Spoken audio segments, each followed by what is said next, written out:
So, hi, happy Tuesday. Good morning. Good morning. It is time for the Tuesday morning brew. If you're just tuning in for the first time, I'm Laurie Calcaterra. I'm the writer creator of the Western Apocalypse series, Path of the Pale Rider. I hope you're ready for me to drink your tears. Issue 7 is going to be coming out this month, you guys. Gilbert Perez, excuse me as I as I die. Gilbert Perez is done with inks. Matt Chambers is a few pages behind that on colors. I have I don't know. There's no words in this issue. Like I said, it's all action. So I got 3 bubbles to put in, maybe a little more than that. But our editor is chomping at the bit, ready to go. So you guys are going to be getting issue 7 this month. I'm so excited for you guys to get this issue. This is the one I've been talking about since the beginning. It's epic. It's Netflix big. Gosh, I can't believe it's really here. You know what I mean? We've been talking about issue 7 for 3 years and it's here. So anyway, I'm beside myself with excitement for you guys to get that issue and to really get in there. Hey, good morning everybody in the chat. Dylan's here, Lou is here, Chris Brown, nice to see you. We're going to have a great show today. Rick Molchan is here. So we're going to dig into some really good comics. I'm really looking forward to it. Last week, if you missed it, we had the slice and dice. So if you're unfamiliar with what slice and dice is, it is, let me see here. If I can share both, that would be just amazing. Yes! Look at this amazingness. All right. So issue 7 Kickstarter, one of our stretch goals is always the slice and dice. And so we have poker cards, which I need to go to the shooting range. I have a few I need to shoot. What are you doing here? I'm your papa. Really? Smashing Pumpkins was fun. It was. So right here, when we broke the $6,000 stretch goal, we got to unlock the slice and dice where you guys tell me how to murder a pumpkin, a watermelon. We've done jackfruit. We've done pineapples. And we had a blast. You guys voted on a chainsaw and y'all named this pumpkin Rick or Mortis. And Rick or Mortis met his fate. He surely did. And so here's just the highlight. Here we go.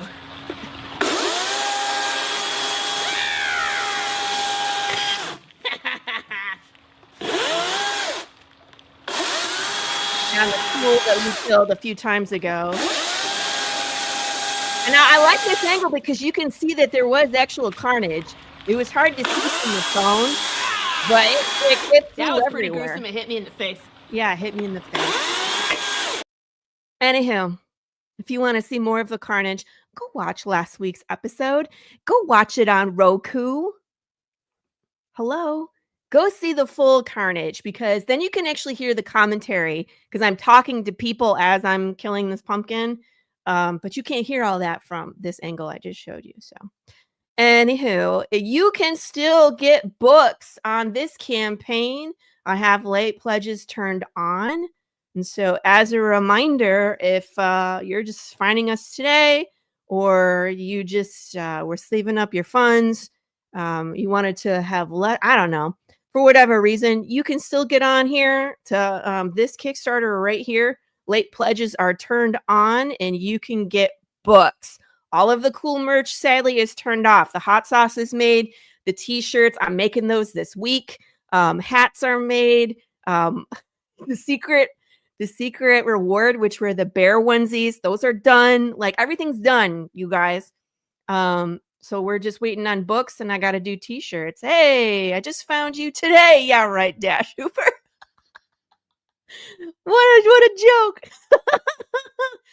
But yeah, so there was the link for that.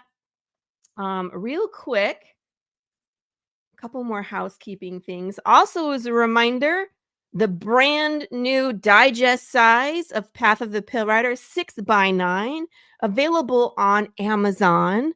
This is amazing, and I can't wrap my head around it that The book is on Amazon. So this is issues 1 through 4 in a collection, and it's so cute. It's that little size. You can put it in your pocket. It's great for a stocking stuffer, so perfect for the holidays, my friends.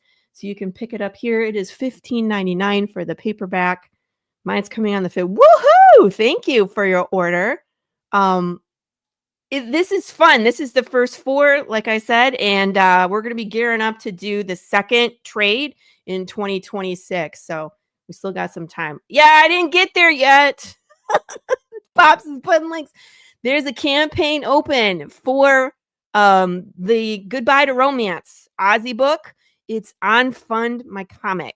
So we're going to touch on that. I want to make sure you guys know it's there. It's an open storefront. So it's just one other place that you can purchase that. So one more before we start to, I know I always got lots of stuff. This book. Now, Jared works a job. He has kids. He's a busy dude. This book deserves to be seen. I'm telling you guys, this book, if you want to see just this first page, when you open the book, this is what hits you in your face. This image. And I had the privilege to letter this book. It's gorgeous. There's so much that I'm looking forward to in this book. His story, I don't even know where it's going, which I'm usually really good at predicting where a story is going and how it's going to develop, but I don't know. So I'm really looking forward to this book. There's lots of cool covers. I backed the Gerald von Stoddard cover. Look at it. It's gorgeous. They're all gorgeous. Please show this one some love. Jared just doesn't have time to promote this.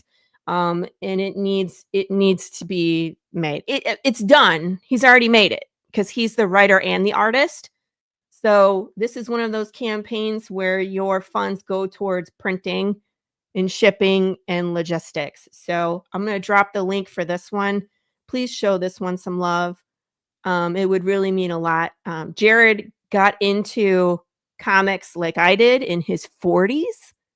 It's not like he didn't want to. It was just always that idea in the back of your head that you want to do comics. And then something pushes you finally to really do it. And so this is an idea that he's had for a long time. So please show some support. This is one of those indie people we need to get behind. Good story, great art, good person. What's not to like, you guys? So please show that one some love. Books of Riot right now. It has 12 days to go. It's just a little bit past 50%. Show it some love. All right. All right. Okay. Enough already, Laurie. God, chilling stuff. And yes, the Aussie book is on Amazon and Ingram Spark. You can get it in both places. Amazon has free shipping. Ingram Spark, I don't think too many people know about that unless you're in the novel, books, graphic, you know what I mean, sphere. But Amazon, everybody loves Amazon. And then, of course, the Fund My Comic. So there's a few places you can get it. So absolutely do. I'm going to pick it up. I think I'm going to do the Fund My Comic. I don't know. I haven't decided. Anywho, enough about me. Let's welcome our fresh meat. I mean, our guest for today. Welcome, Rick Molchan, to the show, everybody. Hi, Rick. Hey, Laurie. How are you doing? I'm very good. I'm highly caffeinated, which I needed today because I've been feeling sick. I've been feeling dead. So glad. I feel like a human being again today. So the caffeine did it for you. It was the drug that made you feel like a human being. And sleeping probably all day yesterday helped. So if there's people that have messaged me and I didn't answer you, it's because I was asleep yesterday. I think that definitely helps. So. I understand. I'm 3 Red Bulls in. So are we okay? Yeah. Are your caffeine and my Red Bulls, can they meet? Ooh, we can have the ultimate caffeineception, caffeine within the caffeine. Yeah. Fresh meat, Dylan says.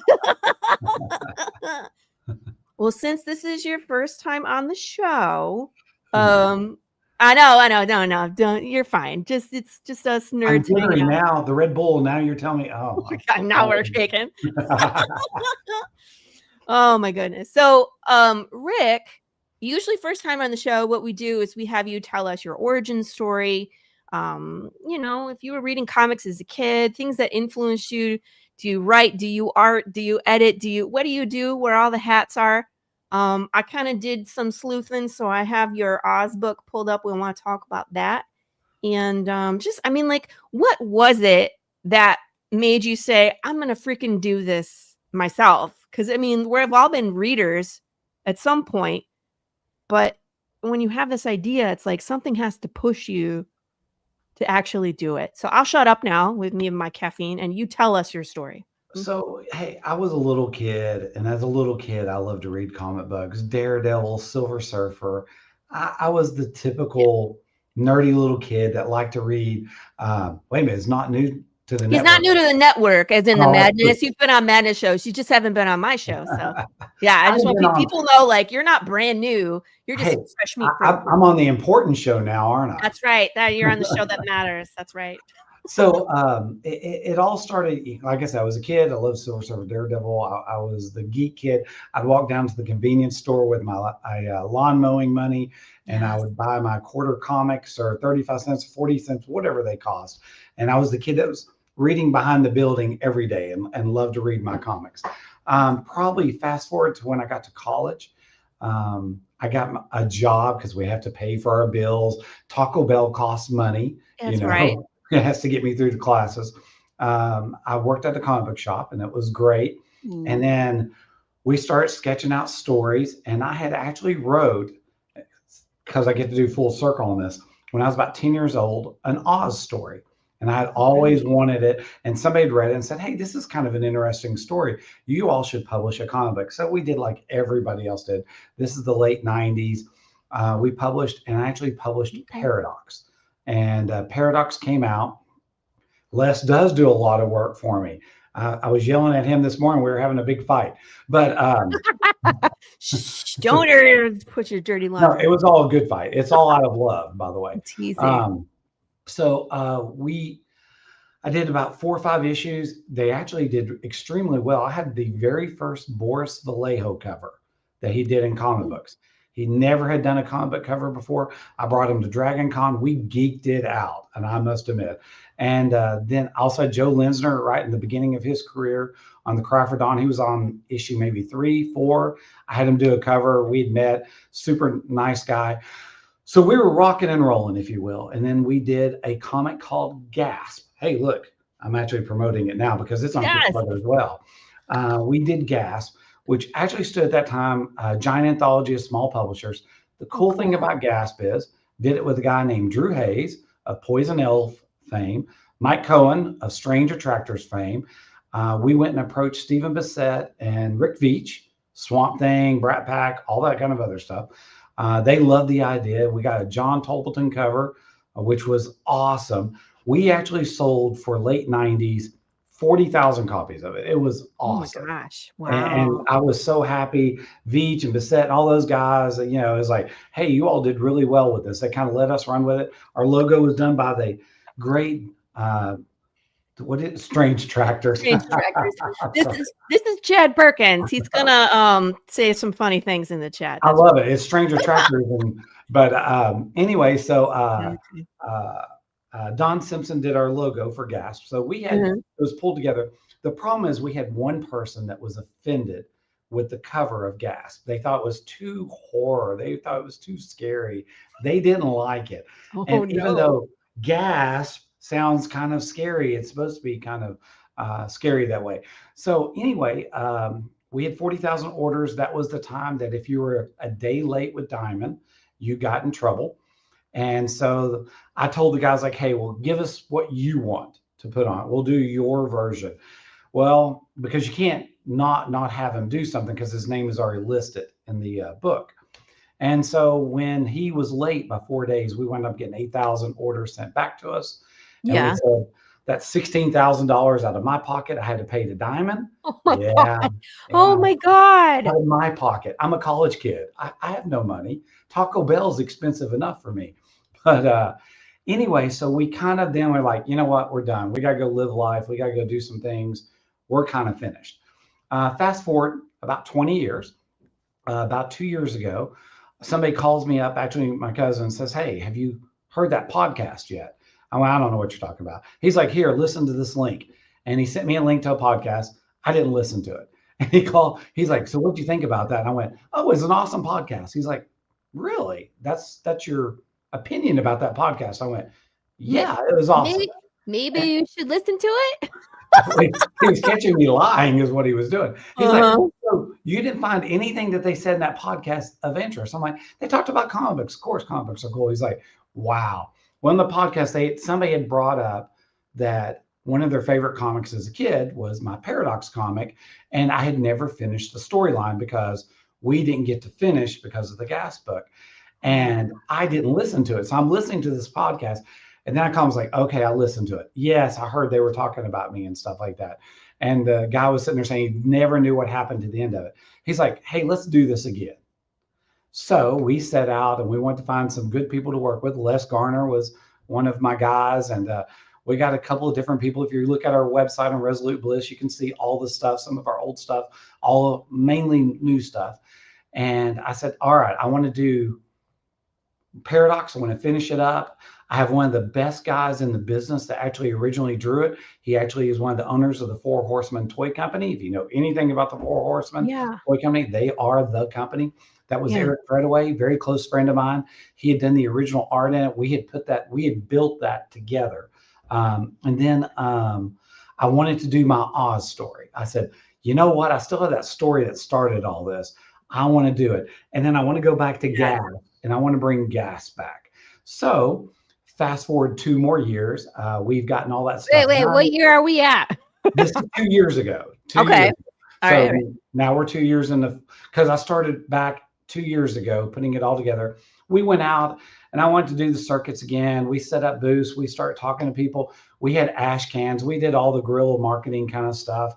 And we were seeing how people would react to things. We went to Heroes Con for 2 years in a row, just handing stuff out, things like that. And we were getting great feedback, which was awesome. That's what I wanted.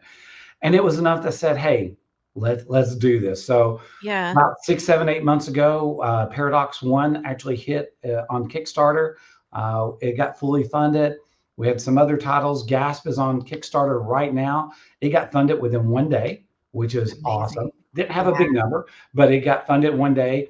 It has a little history. And like I said, some people actually remember seeing it. Oz is on Kickstarter right now. We got about 6, 7 days left to go. We're a little low. We're not funded yet. We're close. We're about, but it's so close. $400. So we're I think we can make it. We can push over. It's the story I love the most. And if you ask Les, it's the story he loves the most.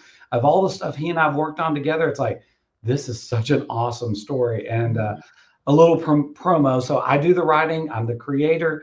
I try to connect all the dots. I publish. I put it all together. Les is definitely my artist. I'm letting him actually do a bride story. That is not what happened. No, you can choose as many as you want. I promise. They would love it. But anyway, so I do everything. Although Les is a very strong creative influence, we are doing a story later on next year with his bride story, which is an awesome story. Frankenstein's bride goes after the Dracula's brides. And so we're doing a crossover with Dorothy. I'm super excited. Full creative control on that. There's actually a page preview of that in our Oz book that'll be coming out. But so that's where I'm kind of at. Started 25 years ago, kind of went away. I'm a big geek about it. Super excited with where we are.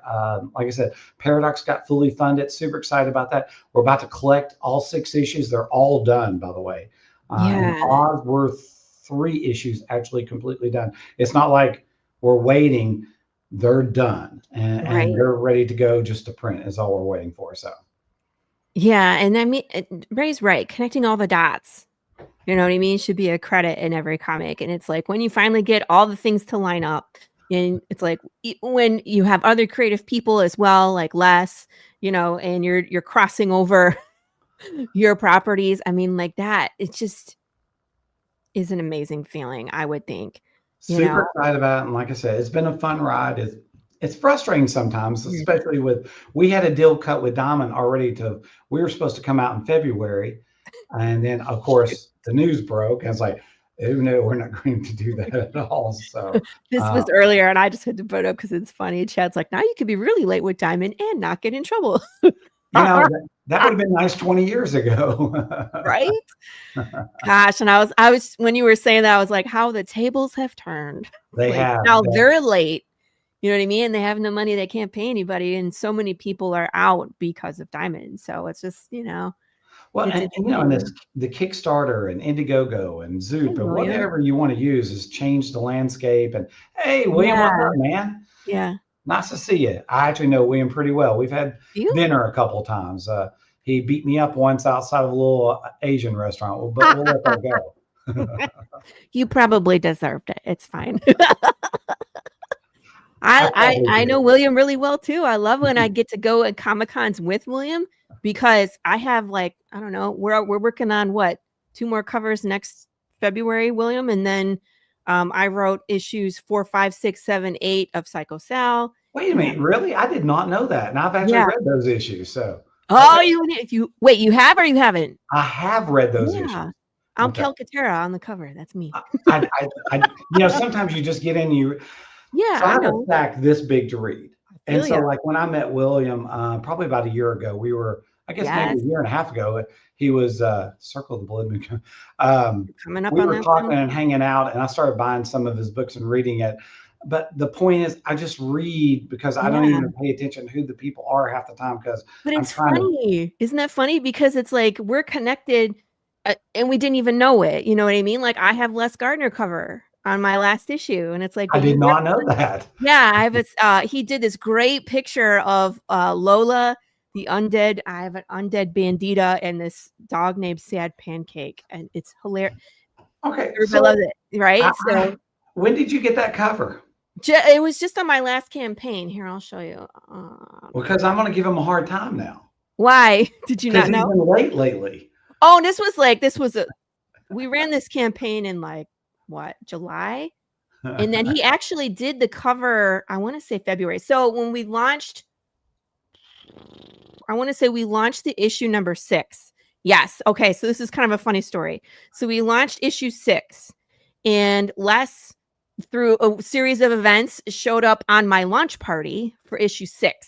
So not this issue. And so he was there, and he and I mean, we're aware of each other because we're both part of the madness, but we weren't really talking to each other. Right. So he's on the launch party, and the campaign is just launching. It's starting to tick up. And he was just like, hey, if you get to 5,000, I'll do a free cover for you. And I was like, are you sure? I was like, are you sure you want to do that? I'm like, because we're going to break 5,000 probably tonight or tomorrow. I was like, but if you didn't know that and you want to, but then Pops Van Zant was there, and he was like, no. Don't let him off the hook. Les said it. He's got to do it. And I was that sounds like Pops. Pops is not going to let you off the hook. That's good. Yeah. So Les started that day. So I had this cover in 2 days. Les was like, what do you think? And I was like, oh my God. I was like, not only is it gorgeous, you did this in 2 days. If it flabbergasts me, that because I'm not an artist, and William Russell's the same way, where it's he starts a cover for me and he just sits there and he lives that cover. Here, look, this is William's cover for issue 7. So anyway, again, he did this in 2 days, and it flabbergasts me how these guys are so talented that they can just sit there and produce something so beautiful. So Les, I've been sitting on this one since February, so don't give him such a hard time because it's been done for a long time. No, Les and I guess we've been working together about 2 years because he's done probably 4 or 5 issues of the Paradox run. He'll do all 6 issues of the Oz run. We are working on 2 other series right now that he is working on as well. So I'm keeping him pretty busy. Hey, so William, are you going to do a cover for me? You did it for Laurie. You've done it for everybody else. What's going on here? Why have I wronged you or something like that? No. Chad, you switched. Chad's now on Facebook. He says, less is more. Hey man, William covers, they sell. I'll tell you what. It's always I just did publicly here. I have asked. So I don't know what else I have to do, man. I've got your phone number. I've sent you a text. I don't know. I don't know what you want me to do. See? So this is what I love. So again, it's like you and I really haven't met before, but this is like we move in the same circle. So I love having people on the show and be like, we are related through art and through story and through other creators. And he's like, that's not asking. Hey, all right, hold on. He is asking. William Russell, are you going to do an Oz cover for me for issue number 3? It's the issue where the princess beheads everybody. I've now officially asked you, and I'm waiting for your answer. I want to get beat up. This is why it's fun to be in the chat for the live shows. Because you get weirdos like this, whom I love. I love all my weirdos in the chat. So, all right. I think that's a yes. All right. Now you're on the hook. You tell me what you need and when you're ready to go. He's like, when's it launching? You guys can work that out after this show. Don't be hijacking my show. Get on your knees, Rick. Oh my God. Are you going to be killing someone over here? Are you Negan all of a sudden, Dylan? I'm actually a very nice person. I feel like I'm being beat up now. No. Steal Laurie's. Oh, that is fighting words. Carrie, you don't steal my artists. I come for you. Have you not seen me? Look. I'm very good with the chainsaw. Don't be stealing Gilbert. Right? I'm very offended with the destruction of pumpkins. They have not done anything to you. I actually believe they should be preserved and revered and in some ways worshipped. I don't know. We ate that one. So, I mean, nothing went to waste. We did eat it. Sometimes I make hot sauce. I wonder if we can make pumpkin hot sauce, you guys. I don't know, I'll have to look it up. But Maybe. This is okay. So one time we murdered a jackfruit, and I made hot sauce from the jackfruit, and now we have Jack. It's called Jack's Revenge. Is it good? I assume it's really good. Okay. So if you like jackfruit, the sauce is fabulous. If you don't like jackfruit, not so much. But I have a mango habanero that's very similar. So if you don't like jackfruit, mango habanero. But that's how that one was born, is because we were killing fruit in my backyard. That's just how it happens. Carrie wants Gilbert's Aussie art on the variant cover. Oh, that would be cool. Get on your knees and beg William to do a cover. Oh, is that what you're talking about, Dylan? Sorry. Anyway, I have more questions for you, Rick. Ain't nobody want me. What are you talking about? Gilbert, give me a break. Is that why you were so busy since February to now? Because nobody wants you? Hush. He's in high demand, people. And if you come for Gilbert, you have to go through me first. Anyway, Rick, I wanted to ask you about the name Resolute Bliss and how you came upon that for your publishing. So my cousin and I, the original name of the publishing company years ago was Dark Visions Publishing. We sat around, I was like, what are we going to call this? So obviously my name is Rick. His name is Brad. And it's like, what can we do that's kind of different? We went through so many iterations of names and stuff like that. He didn't like it, or I didn't like it, was a problem. And so out of the blue, I said, we're going to do Resolute Bliss. He's like, I don't even know what that means. I'm like, you know what? It starts with R, which is me. It ends with B, which is you. I said, so we'll call it RB. That'll be our little internal joke. I said, and then if you read on our website, we talk about Resolute as it being absolute, that we're going to do certain things, and Bliss, it's going to ultimately make you happy. So we're going to be absolutely sure that we're going to make you happy and finish out what we start, which is why we do all our issues. Almost try to do several issues, totally color, lettering, editing, everything done except for printing before we actually do the very first Kickstarter. So kind of a goofy way of why we came up with that name, but it kind of worked. So I love it because I was like, Resolute Bliss. It's like Resolute is like, for sure, it's steadfast. It's a certainty, right? And bliss is that happiness. So it's like absolute happiness. Absolute, you know what I mean? And that, if that doesn't explain what comics is for not only the creators, but for the readers, I mean, I don't know what else does, right? Yeah. on Yeah. all I agree. aspects. So just the way I like it. The chat is being absolutely crazy right now. Everybody's getting on the Red Bulls. What? Oh, wait a minute. I missed that one. Something about Justice for the Pumpkins. That's what I want to know. Laura, you were so right. Justice for pumpkins. I honor that pumpkin by drawing the crime scene. She did. She drew the crime scene and it said consequences, which was amazing. Because I have another character. Where is it? Where is the consequences? It's in here. Here it is. Consequences. That is undead reporter Ellie Brock, who I did a video with, and then she shouts things at the camera, so it's pretty funny. Chad Perkins, I'm very gentle. Oh yeah, I forgot about that. Says Gilbert. Gilbert, get your ass back to work. Carrie, I got you. You better come on, Rick. You're missing out if you don't stop hiring Gilbert. I already hired Gilbert. Leave him alone. Rick, just PM me when the show's over. I'm a very gentle lover. Thanks for that, William. I mean, abuser. Oh shit, William. Yes, sir. And Brad equals Rick plus Brick equals Brick. Hey, thank goodness his name is Brad and not Peter then. We're gonna leave that one alone. I'm sure the chat will have fun. Go nuts. Have fun with that. All right, everybody. Rick has less. He's doing just fine. That's true. Oh, it's Carissa. Hey, Carissa has a live campaign right now too. Have you met Carissa? That was gonna actually from my neck of the woods. Yes, I was gonna say, have you guys met? Because you're both in Tennessee, right? We're not only that, we're about 30 minutes from each other. She's in Oak Ridge. I'm in Knoxville. I run into her at shows all the time. I think we're friends. She might come back and say we're not. She's like, I have no idea who this man is. I don't know. He followed me to my car and talks. I don't know. Come on, she does not.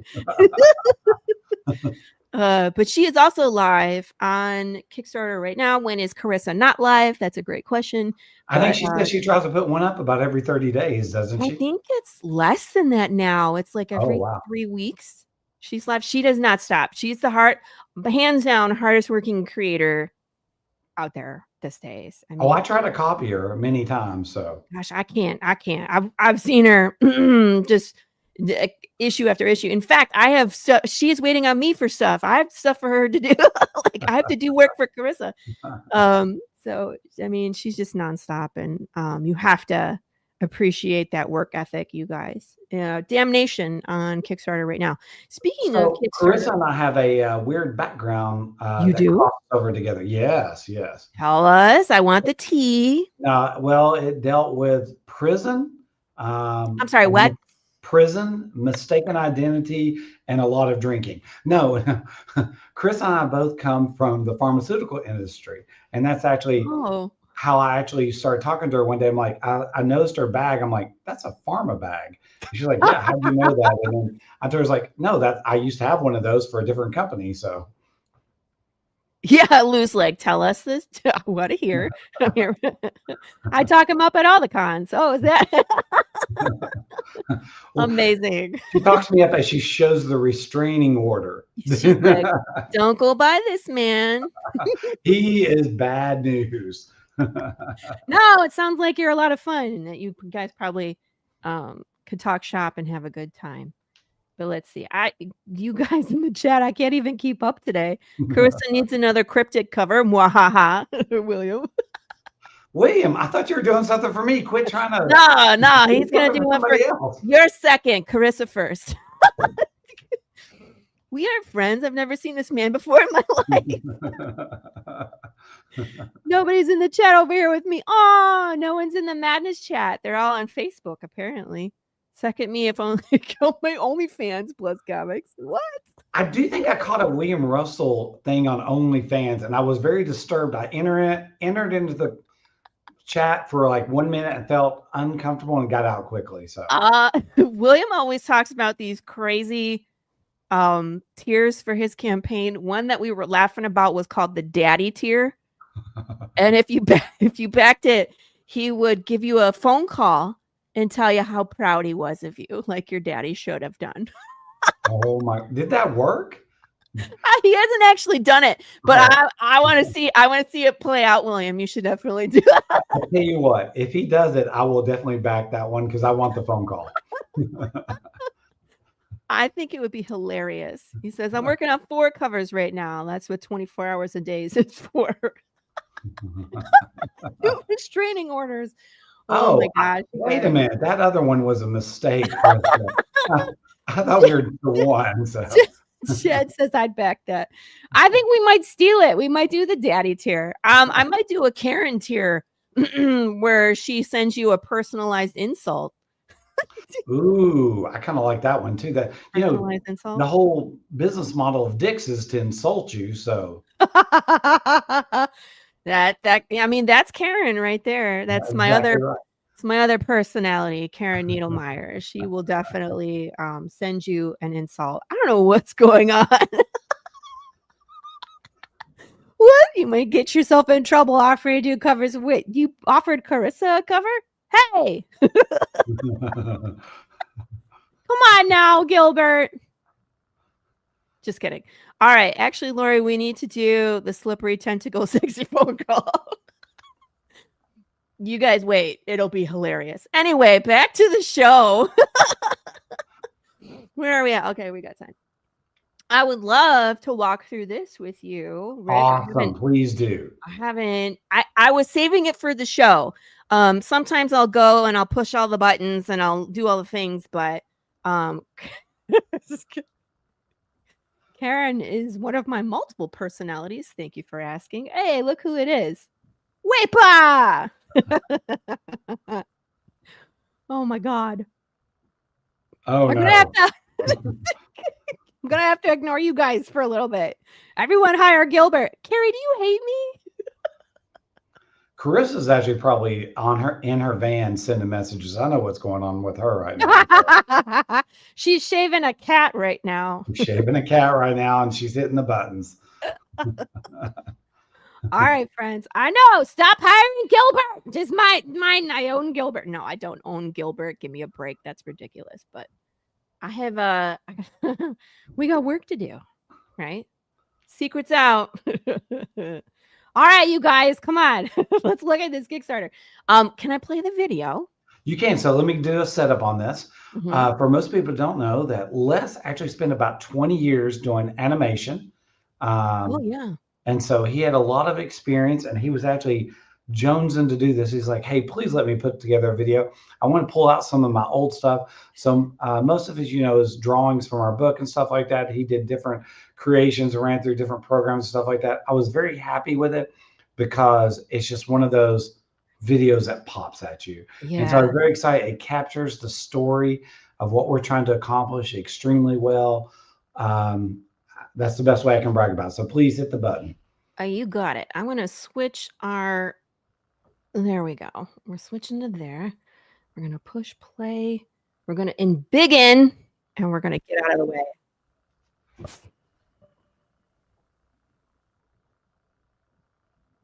Oh, don't hear sound yet.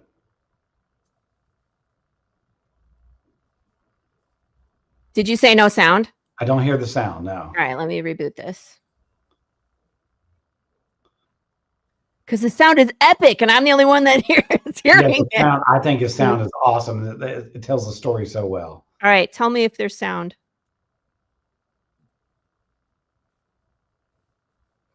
Maybe. No video now. Come on. How is it?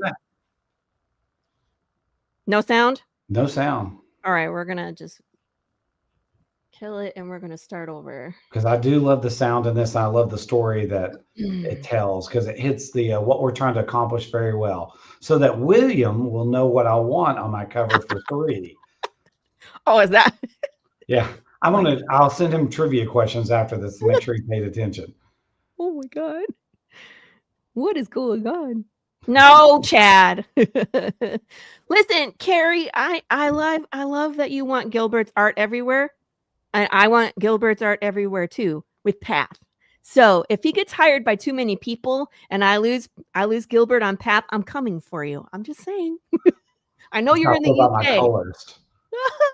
It happens, man. My colorist is, I think, one of the best colorists in the business, and he gets busy quickly. That's what happens. Well, we still got work to do, man. I got 5 more issues before this one's wrapped up. Don't take Gilbert from me. I'll be mad. I don't know what this is, Gilbert. You don't want to break that rhythm. You've got something building. You don't want it to go away. I know. That's why I'm just like, I'm going to fight you for Gilbert. That's what's going to happen. All right, let me try sharing this again. Boo, boo. All right, it should work this time. It does. It works.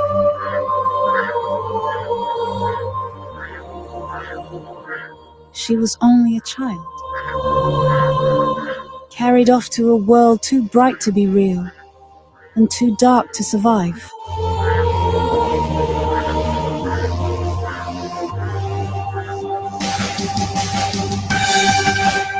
A place our world would come to know as Oz.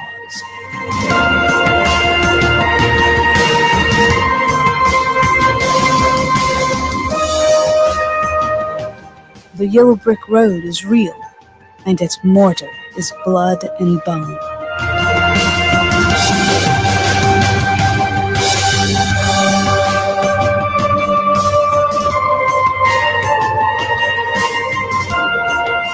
She thought she escaped. But escaped what exactly? Did she leave madness behind to find sanity? Or flee sanity to find a cycle of madness? She was told it was all a dream. He wrote it down as stories for children. But the truth has a way of clawing its way back to the light. Oz will always find her. This is not the Oz you remember. This is the one that was buried deep in the scared girl's mind. Clicking your heels won't take you home this time. Oz, the Nightmare in Emerald. Coming soon to Kickstarter from Resolute Bliss. Guys, I got goosebumps. I love that. I thought he hit a home run with that. That music, you're right. It has to have the music. It has to. It's gorgeous. You guys in the chat are cracking me up. Dante Tier, he smokes up with you in a video call. I don't know what that is. Rick, you're apparently, there you go. Gilbert wants to do a cover for you too. Rick stole my plushies and is stealing my stickers. Everybody telling me there's no sound. If Laurie asked to play a game, Rick, say no and thank me later. No, we're going to play a game. I already warned him we're going to play it. She said she was going to be on a tricycle and say, let's play a game. That's 100% how it goes down. Carrie says you have to find me in the UK first. It may be small compared to the US, but it's big enough to never find me. And you heard it here first. Protect the disabled and keep Laurie in America. Oh, he wants to do a sexy witch with evil monkeys. Yeah. Done. You can do it. There you go. All right, friends, let me adjust the screen here to make this side a little bit bigger so we can see. Hey, wait, my witches are not green unless they've turned evil, just so you know. The what? My witches are not evil or not green unless they turned evil. That's how they become green, is once they use their powers for evil so much, then they become green. Gotcha. Wow. Nightmare in Emerald. So there's our main cover, cover A, obviously, that you're checking out right there with Dorothy on it. That is part of a 6-issue series montage. They all go together. And we're going to actually, at the end, when the 6th issue comes out, I am going to give away, I haven't told anybody this, so you're hearing this first. Oh, exclusive. Exclusive. I'm going to ask people, I'm going to ask our backers and things like that. It's like, hey, put all 6 issues together, somehow put yourself in the picture, send it to me. Then we're going to do a drawing and I'm going to give away, I don't know, 3, 4, 5 pieces of original art. Wow. For people that have all 6 issues of these, part of the montage, and somehow include themselves in it. And then I was going to have them, and put it up on your social media. send it to me, tag me, and then what I'll do is I'll put in a drawing. If I only have 6 people do it and I give away 6 pieces of original Everybody art, gets all it, 6 of that's you great. won. So, Yeah, that's amazing. I always think it's so nice when artists like Les and William, same thing, giveaway, do a bunch of giveaways. They give away original art. It's well, crazy. the original art I think is just something so neat, and I could keep it. I could try to sell it, but you know what? Sometimes if I can get people to help me promote it, and Yeah. they've actually gone out of their way to collect like all 6 issues and taken a picture and actually put a little effort into it, I'm okay with rewarding people for that. Why not? I think that's cool. So this picture is terrifying. Good. Okay. So let's go back. So this book is Oz, obviously, but what's your take on it? Is it a nightmare version? Is it like how have you twisted the story to make it your own? So without giving too much away, I'll give Yeah. certain pieces of this. Dorothy, page 1 of the book. Dorothy is much older. She receives a visit, and you might sit there and say, wait a minute, she looks really young in the picture. That's part of the story. But she receives a visitor at her door, and you don't know who the visitor is. And she's like, the only words on the page is, I saw you die. And you don't know what else is going on. And so the rest of the story is built on her convincing somebody to go back to Oz with her. And the powder of life keeps them kind of young and stuff like that. But what you learn about in Oz is that the Scarecrow is the bad guy. The Tin Man is the bad guy. The Lion is the bad guy. The witches are all good people. So when you say that scene terrifies you, that's beautiful, because that's exactly what I want, because he is the keeper of the heads. And I won't say anything else because it gives away of a story. But he's the keeper of the heads. The Tin Man's the keeper of the hearts. And so what the reader will find out quickly is that Dorothy wrote the real story of Oz. She got a job in the late 1800s with a guy named L. Frank Baum, writer of Oz. Right. And she said, I want this story published. And he's like, sure, I'll publish it. Then he publishes his own version of it. She gets very angry, like, why did you change it? And he's like, nightmares don't sell. And if you read the very first page of Oz, the original book, Wonderful World of Oz, he writes, I take all the nightmares out of my books. Huh. And so I ran with that and said, well, he took it out so he wouldn't tell her real story, which drives her mad. I love that you love the coloring. He's one of the best in the business. That's Omi, who does Red Sonja and stuff like that. He is an amazing colorist. But so my twist is the good guys that you've grown up to know are actually the bad guys. I don't know if anybody ever making them totally the bad guys. And that Dorothy actually wanted to tell the real story of Oz so that children would be warned not to fall asleep and be pulled into Oz, because it's a very dangerous and deadly place. So that's really where the crux of the story goes. Now, there's 2 or 3 huge twists in the story. Those pieces that I won't reveal, but that's part of the reading and the reward for hanging out for all 6 issues. But by the time you get to issue 6, you're going to be like, oh, he drastically changed this. So that's the goal. Oh, Al, this is not his first project. I believe most of their projects are under Resolute Bliss Productions. So Rick is a part of that, and there's multiple projects that have been run and fulfilled on Kickstarter. This just looks like he ran it under his own name. So just so you're aware, this is not his first rodeo. Go look at Resolute Bliss. There's a history there. Yeah, resolutebliss.com. Check us out. So. Yeah. What is this character with? This looks like an Annabelle doll. So it's great that you caught that. That character is actually from the L. Frank Baum books. It's called Patches. I named her Scraps in my book. Patches. We originally were going to, Les fought me on this, by the way. He wanted to make her patches of skin from different people and patches of body, which does actually appear later in the book. I gave in. I gave in and let him change. But she's one of my favorite characters as a kid that I wrote in my original story as a kid. And I thought, I always want to bring her back. And so I wanted to give her some people that would help her along the way. So Patches Scraps is one of the characters who was made by Dr. Pip and his powder of life. Ojo the Unlucky is the other big character. Once again, that was an original character back a long time ago that I wanted to use. I always thought was a really cool character. So almost all my characters, except for the man with the mirrored eyes, are characters that were obscure characters that I pulled out and actually kind of made more interesting because it kind of fit what I was trying to do. She wrote the original stories. He took out those characters because he wanted he wanted his book to be sold. Kind of the science behind the book, if you will. Right. It's what Hollywood is right now. That's not going to sell. We're going to make it X, Y, and Z to check all these boxes, and anything that doesn't check that box gets edited out. And that's exactly what I do. So issue 1 is probably I think if most people make it to issue 2, they're going to be blown away because issue 2 is just I'm tooting my own horn here. Issue 2 is phenomenal. Issue 3 is better. Issue 1, of course, is all about setup and getting it all ready and stuff like that. And it almost looks like there's 2 different origin stories. That's on purpose because that leads to why everything else happens in the book.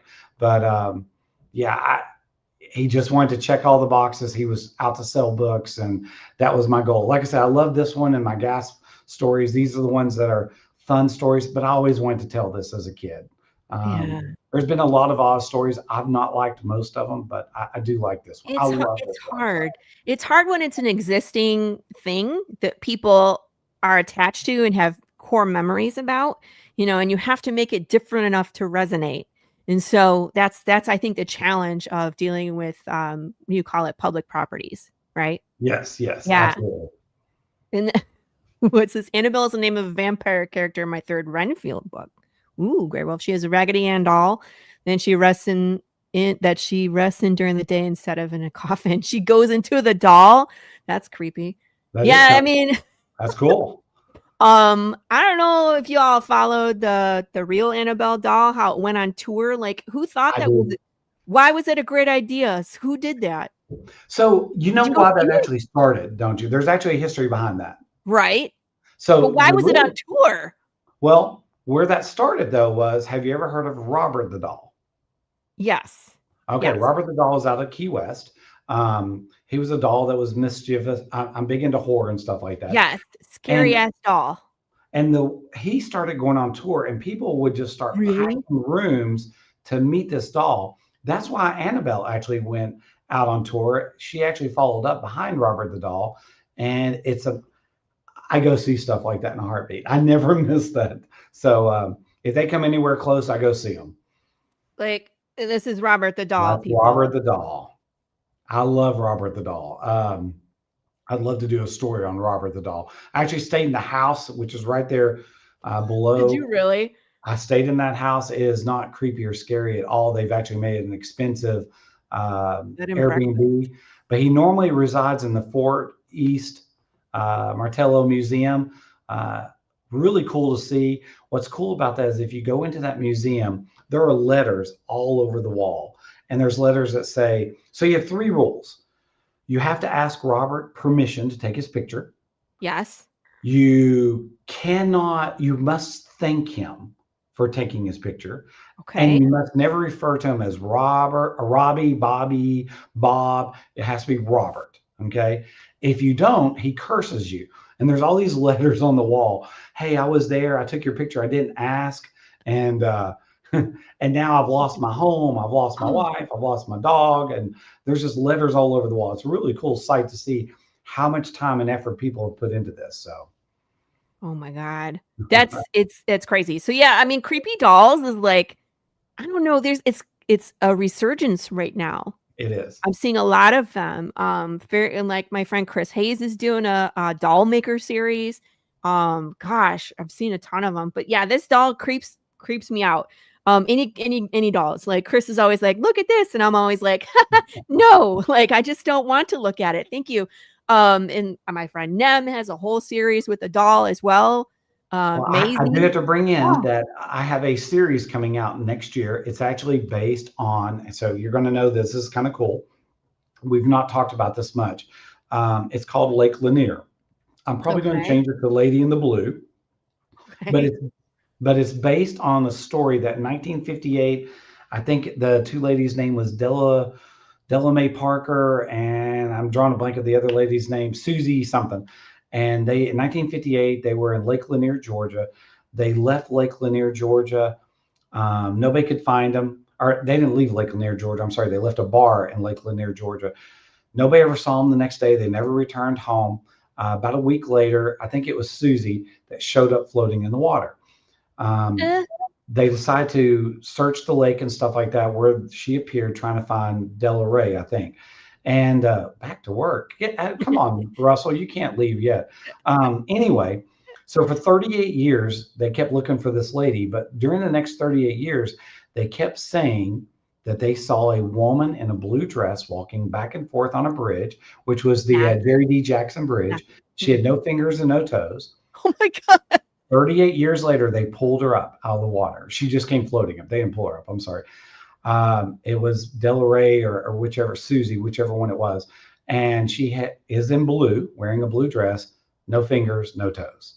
What the heck? So, and here's something that you may not know. I am the only that I know of paranormal scuba diver in the world. True paranormal, that I have a certification card that says, hey, you're actually a paranormal scuba diver. We went down there and I took a team. We were looking through the lake and stuff like that because everybody kept talking about the ghost stories. I have a doll that I take with us everywhere. It's called Gertie. And she was actually, oh, this is all true. You're getting it all when you're there today. Hold. It's like, I got to see your face. Keep going. You're getting all the story today. Yeah. So in 1902, there was a doll that was considered a possessed doll. Her name is Gertie. I have her. I bought her at the Spirit Emporium about 6-7 years ago. Never had any kind of incidents with her, but I bought it kind of as a lark for Halloween, stuff like that. But I took her because we had somebody that was force sensitive or whatever the words are. I don't know. We took her and she's like, she'll need a vessel. She'll need a vessel. I'm like, oh my God. Okay. Please stop talking. I don't know what this means, but I have this doll that I've had for like 5 or 6 years that is from 1902. That's from the Spirit Emporium. We took the doll. When my dive team came out, there was a group of people that had been investigating the same time that we were. Yeah. We came out of the water. We saw that group of people messing with us, messing with the doll. And it's like, okay, they're funny. We get to the doll. That group had left like 2 hours earlier. We all swear that we saw somebody in blue messing with the doll. Oh my God. No. I actually have a comic book that's coming out. Probably will be out in May or June. It's going to be one of the gas stories. It's called Lady in Blue or Lake Lanier. I haven't decided which name or how I'm going to jazz that up. It's actually this story of me and my paranormal diving group and what we witnessed and what we saw. Oh my God. With Gertie. Gertie is the main character. She's the doll. That's crazy. Pops wants a show. We can make a show of that. Trust me. Yeah, he's like, we need some paranormal shows. I'm sure you have 1,000 stories to tell about. You're not my only acquaintance that is a paranormal investigator. I have another friend that is like a ghost hunter, and that's what he does. And that's crazy. You guys have a ton of stories, I'm sure. Well, and I think mine's cooler. I gotta say that because mine's underwater. Yeah. Mine's all underwater, and that's how we do it. So yeah, I'm sure. Hey, I like hearing that. Listen, and Dylan, I know Dylan has to go to something, and then he said he'll be back. But all right, drive safe, Dylan. Come back. We'll see you at the other end of the show. I have friends that are a scuba diver, like they rescue people too, and it's just like the story. You will not catch me under the water. There's too many scary things. I'm terrified of being underwater or in the ocean. Like no. Oh my gosh. So I just finished doing the Bermuda Triangle about 6 months ago. Made sure I hit all the points on the Bermuda Triangle. We've done, like I said, Lake Lanier. I'm trying to think of some of the other crazy places. The Great Lakes in Michigan, because there's a lot of ships that have gone down and stuff like that. Yes. Yeah, it was just the anniversary of the Edmund Fitzgerald. Yep. Yeah. Love stuff like that. Everybody died on that boat. Everybody. I mean, Lake Superior is just, it's crazy. And I mean, the fact I grew up in Michigan, so I'm in Texas. That's where I live now, but I grew up in Michigan. I was an adult when we moved out of there. And the Great Lakes are amazing and terrifying. and huge. And it's like, if you go through the locks, have you been through the locks? I have. It's crazy. Some of these things that we've built to, go in between these Great Lakes, and these huge ships go through them. But I can't imagine what's on the bottom of some of those Great Lakes. How can you even see down there? It is some places almost impossible. There's actually in Carissa's backyard. I bet you she doesn't know this if she's still on. We actually have in East Tennessee, supposedly, I've tried to dive it, but it's hard to see. Yeah. An Egyptian pyramid. What? So if you go to YouTube and type in Norse Lake Egyptian pyramid, bet you Chris is doing it right now. She's looking this up. There was, before they flooded the area, there was this pyramid. Now, I think it's more Native American, and most people do, but it has specifics that they did not have the technology or the advancement to do that the Egyptians did. So that's why there's a lot of people that make the claims like, this is Egyptian, this is not, Native American, but it was flooded. We have one picture from TVA that they did, or one or two pictures of it before it was flooded and then wiped out. So actually that's our next little thing. I have an old guy. He's like 96. This is not a joke. Was talking to him literally a week ago. He's like, hey, I know where that is. I'm going to give you the coordinates. And can I go with you when you go dive? He doesn't want to dive it, but he wants to be on the boat. And I'm like, absolutely. Because we haven't narrowed down within like a 2 square mile area, but that's a lot of area to cover when it's really dark and cold. Yeah. And is it one of those lakes where it never gets warm? Like Superior's that way. It's just never warm. It's okay in the summer. People go swimming in it all the time. So, and that's not like Lake Superior. Oh gosh, no. So no, that lake is something else. But super excited about that. That is going to be one of our stories. So a little bit about me, but that's one of our stories coming out. Do you are you, obviously you're recording when you go down there, but can the people on the boat see what you're seeing? Not till we come back up and show them like the videos and stuff like that. So, gosh. And then so we do EMF readings underwater. We look for temperature changes. We look for, here's the thing, even though I am the paranormal scuba diving guy. I actually have that as a title from PADI, which is the Professional Academy of Dive Instructors. The thing is, I actually try to debunk stuff. Right. That's really my goal, is to debunk everything. And so I know why EMF readers go off. Like a lot of times people get excited. Underground cables set them off. Sharks, skates, stingrays, they send electrical charges. They set them off. There's things like that. There's a quarry that they had us go check out. I was like, do you not feel this cold spot in the quarry? I'm like, yes, but it's probably a vein in the quarry because it got flooded and that cold water is coming up somewhere. So my life is about debunking, which people, as soon as I tell this part of the story, they get really upset because they're like, no, it's all real. I'm like, but see, I'm trying to find the realness, is like, show me the real. That's why we did Lanier, Georgia. And, but we all did have a weird encounter in Lanier, Georgia. There was 3 or 4 people that saw it. And there's actually a second part of that story I don't want to release because it's the key to my comic story. Right. But that's part of all that I don't know. Maybe we saw something, maybe we didn't. We actually just stayed in Rugby. Chris will know where that is. It's considered the most haunted city in America. It's got the old colonial Jamestown. Ooh. Please don't scare the 96-year-old man on the boat, okay? That would be a mistake. What if he takes an oar and beats me back down in the water? That would be, I can see all kind of practical jokes, but he's 96. Please no. I think he can handle it. We'll see what happens. Maybe. I don't know. He's been around this long. He's probably seen it all, but still. Do you really get scared at 96? Let's be honest. You have to go through so much with your body, your life. Right. Do you really get scared? Can you imagine it being a ghost and he's like, that's Gerald. I know him. Yeah, we used to play cards together. No big deal. Yeah, he's not scary. I'm afraid of that guy at all. Right. Nah, he's not scary. I want to go back and look at more of your Kickstarter, but now is the time. We're going to take a break and we're going to play a game. Dylan, I wish you were on a tricycle. What? You're supposed to be on a tricycle. I'm not going to be on a tricycle, You but just have the little dots on your head and say, let's play a do game. you want to play a game? Yes, I do. All right, here you go.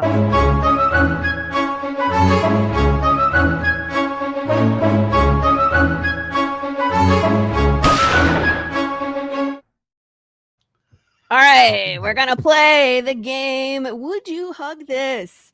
Now I try to do a little bit of homework before people come on, and here, I gotta stop this one. Push all the Make sure I buttons. understand all the rules.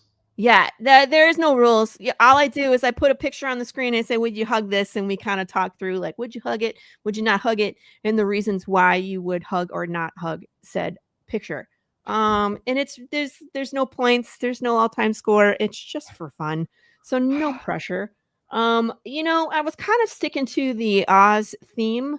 And I thought maybe I could scare you, but I don't think so. Now I'm talking to you. Usually I put up like weird looking animals and this plague bunny, and yeah, she's like, I warned you. Oh gosh, Chris, this has been a great show. You got to watch this one. We've been talking comics, we've been talking paranormal, we've been talking The Wizard of Oz. Right now we're playing Would You Hug This, which is of course the game in the middle of the show where I put up some weird pictures and the guest tells me, would you hug this? So, with the theme of Oz in mind, I pulled some images from the interwebs. And of course, we're going to start with our Dorothy. And you got to tell me, it's pretty pixelated, but you got to tell me, would you hug this Dorothy? Yes, because I think she actually needs love. She was somebody that was not hugged by her parents enough. She's got some things sticking out of her head. I mean, like, we love some undead everything on this show. I think I would hug this Dorothy too. Like, I think you're right. She needs some love. I do think, and whoever was behind her obviously is, empty now. So I don't want her to become that. Little worse for wear. I think that's a cat in the basket, not a dog. But speaking of Toto, would you hug this dog? No, I would not. Dogs are very difficult to predict, and that one looks like a demon dog definitely from hell, and I think I get eaten. I think this is a Resident Evil dog. Yeah. I also would not hug this dog.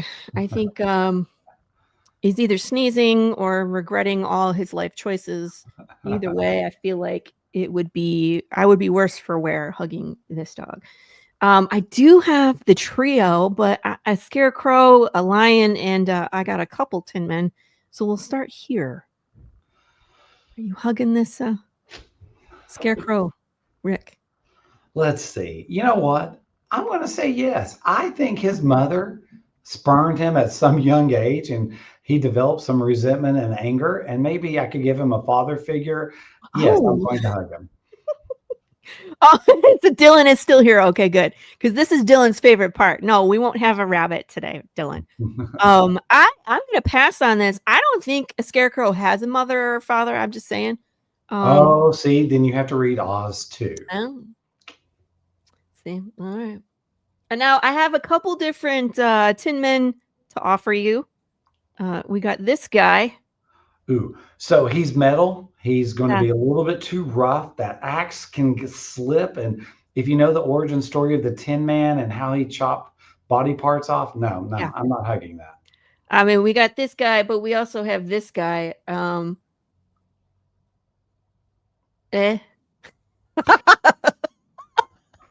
don't think he wants hearts. I think he wants Sarah Connor. Well, I start saying as long. Oh no! Oh no! Come back! Rick froze. Please, hot Tin Man. I don't have a hot Tin Man. I got all messed up stuff.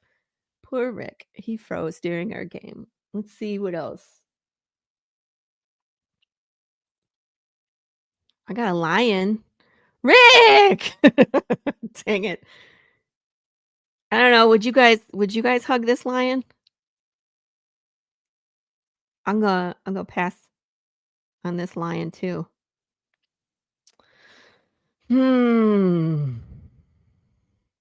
She looks messed up. Like a derpy lion? A derpy lion? Oh, wait, here we go. Sorry. There you are. Sorry about that. Technology. Okay. Technology.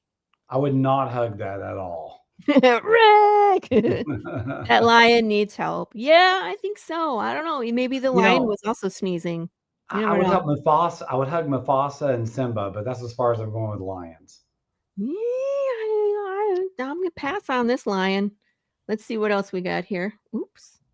I click all the buttons. Oh yeah, now we have Munchkins in Oz, right? We do. And this is kind of Munchkin-esque. Munchkin-esque. Yep.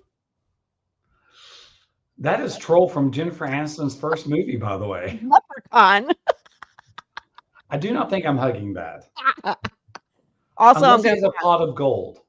Yeah, I'm passing on this guy. I think, wasn't he played by Warwick Davis? Oh, was he? I could be wrong. We'll have to enter. You might be right. I think he was.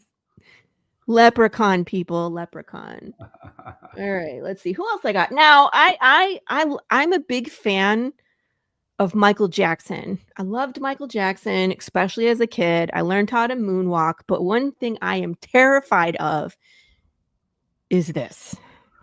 You know what? That's a great image, and that actually terrifies me.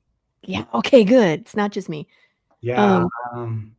I don't know why they did that, and I'm not sure what they were trying to accomplish, but I remember when all this hit, and I was confused as a kid. Oh, yeah, confused. Like the music was good, but the visuals were like an acid trip. Yeah, they were. Like they really were. Like they were on drugs when they made this movie. Yeah. And I mean, like, you can't even tell. You can see Michael Jackson's eyes, but other than that, I was just like, who is this? I wasn't okay with this. No, I wasn't either. I don't like him in this at all. And speaking of being traumatized as a child, nothing traumatized me more than this guy. The Wheelies. That was from the 1985 Disney movie, too. Who would have thought that was a Disney movie? Nobody. Again, lots of drugs were consumed making this movie. Terrifying. Like the room of, you were already talking about the heads, so I don't know if it's correlation to this movie, Return to Oz, where was she the Queen of Oz, where she would interchange the heads. Terrifying as a child. That was Queen Latimere, I think is her name. I actually do use a piece of her in issue 2 because I loved her as a character. She was from the Glinda of Oz books. I think I'm remembering the right one. It was the 14th book in the series, which is actually the last one that L. Frank Baum wrote. And most people sit there and say it's the most disturbing book. And the reason is because he was on his deathbed when he wrote that book. Oh. And so he wrote about witches and cannibalism, and there were other things that, like, tones that he wrote. It's actually my favorite book in the series. I remember reading it. Of course, as a kid, I had no idea it had anything to do with that he was close to death and was writing it. But interesting. Awesome book. So that's where the princess, I think, appears too. Yeah, I was going to say, I did not realize that that's where he was in his life, and it actually changes the meaning of the book quite a bit, right? It does. It does. The 14th book is just drastically different. So Leave it to Lou. Would be a wheelie quick hug. Would be a drive-by, like, there he goes. These were scary. That whole movie was scary. Getting turned into sand, and it's funny. I've had ever since I talked about Oz and it being more of a nightmare. Probably that's the one question I've been asked over and over is like, "Are you putting the wheelies in your book?" Yeah. And they're not. They're actually not in my book at all. But they are scary. They are kind of freaky. I almost try to force a scene where they could be in the background or something like that for fun. But that's the one thing I've been asked more. Not who's Dorothy, what's her backstory. They don't care about the Lion or Tin Man or being evil. It's like, are the wheelies in there? And I was at Heroes Con over the summer, and we were trying to promote it for the first time, and probably got asked about 10 people went by and said, "So you got the wheelies in there?" No, I don't. But now I feel like I should have. You got to use that somehow in your marketing. Be like, find out if the wheelies are in, this book. It's fun. I could do nothing but a series of covers with wheelies on them, but then people are, where are these wheelies? Just messing with people. That's not right. All right, last one for the game. And of course, we had to do a flying monkey. Now, are the flying monkeys good or bad in your story? Okay, so flying monkeys are always good, by the way, in everybody's story. They've never been bad. It's who has the witch's cap that controls the monkeys. So my monkeys are actually very, very, very good. And that's kind of the secret of the whole story of who really has the witch's cap the whole time. Spoiler. But would you hug this monkey? That's the question. You know what? I don't like those teeth, but I sure do like monkeys. I was in St. Augustine a few years ago. Wait, back up. You can't just go pet. You like monkeys? You're going to hug monkeys, Rick? Well, this is where the story goes. I was in St. Augustine about 6 or 7 years ago in a graveyard in the middle of the night. And there was a bunch of monkeys that were running through the graveyard. And it's funny, this just appeared on the news a couple of days ago. And they said a truck had wrecked and a bunch of herpes infected monkeys. COVID, herpes, and something else, wasn't it? Yeah. It was. And I was sitting there thinking, that happened 6 years ago. Is this now a made up story that people just rerunning over and over? My gosh. No, it's another truck of monkeys. But it's like, those are the monkeys that the med students like experiment on at universities to try and cure these things, right? Willem Dafoe. That monkey was not Willem Dafoe, okay? Hey, go back, show that monkey again. I already closed it all out because I'm moving on. I think we might have had a little William Dafoe look about it. Oh, okay. Think about Green Goblin, William Dafoe. It was the smile. He has that really wicked smile to him. You know William Dafoe's first movie? What? No. What is his first movie? I think it's Streets of Fire, which is he played the bad guy, and it was an awesome movie that nobody knows anything about. That's where it started, I guess. He was too good at it, and then he gets tired. Guys, like, I got it. Yeah. That's a little William Dafoe Green Goblin. I'd go that way. It's the cheeks. It's the cheeks, Lou, for sure. 100%. All right, I'm closing out Willem Dafoe monkey. Sorry, we're moving on. Monkeys terrify me. Bears, monkeys, insects, no. Bears, monkeys, and insects, you put all three of those together? Those are things that terrify me, and dementia. Like, yeah, all of that scares the crap out of me. Especially monkeys. Chimpanzees, man, are terrifying. They are so violent, and they attack they're smart, so they know where to attack people. They're soft spots, right? So they eat your ears, your nose. They'll eat your lips off. They bite off your fingers, and they'll eat your genitals. I just like monkeys. Planet of the Apes was my favorite movie as a kid, so I like the monkeys. Oh my God. I know. Chimpanzees are one of the animals, like, if they escape from the zoo, they don't try to recapture them. They just shoot them to kill them. Oh. Like, they'll tranquilize the big cats. So, like, if a tiger gets out, they'll tranquilize it and they'll bring it back. But if a chimpanzee gets out, they just kill it because they're so dangerous. They're so dangerous. Like, monkeys, no, pass. All right, back to here. Oh, I forgot to play the outro. Hold on, please. Thank you for playing.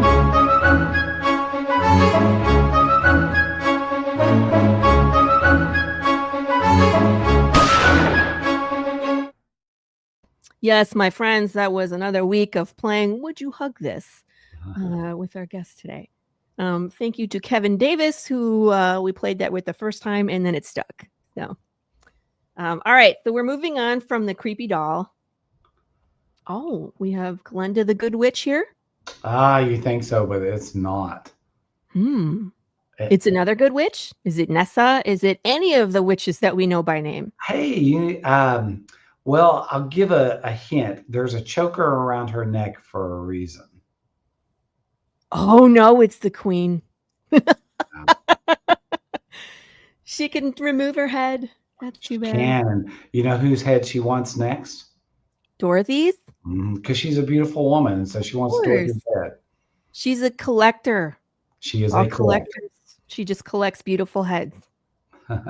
Beautiful. That is the campaign, my friends. So, okay, let's go shopping. Do you have... yes, the featured. I haven't done this yet, but I should have, probably last campaign, where Kickstarter lets you pick like one of your tiers to be like featured. Like, you know what I mean? So it puts it up top, even if the dollar amount doesn't, go in order. With everything else, yeah. So did you build the campaign yourself, Rick, or did someone else build it? You did. Oh, yeah. So pain in the butt. You know this. Of course, I build all my own campaigns as well. So it's like, oh man, it is a lot of work. So, okay. So what's the featured one? The Ultimate Oz Fan Package Plush. You have been influenced by Carissa Grant and Cody. Wow. Ran out of spaces there, as you can see. It's not that I can't spell. They just didn't give me two more cover. Yeah. So that's where you get the two 12-inch plushes, which we're really excited about. You get all the covers. Ooh. There's actually another cover that's not on that image, but it's just if somebody wanted everything, that's how you get everything. Yeah, I almost wish you could put a picture of the plushes, like a big picture here in the story, so we can see up close. That would be a good idea. You can still add it, and the campaign's live. I mean, you can still put pictures on there. That's true. I think if you scroll down under the reward, I thought I had one that, yeah. Here it is. Okay. Because it's like these.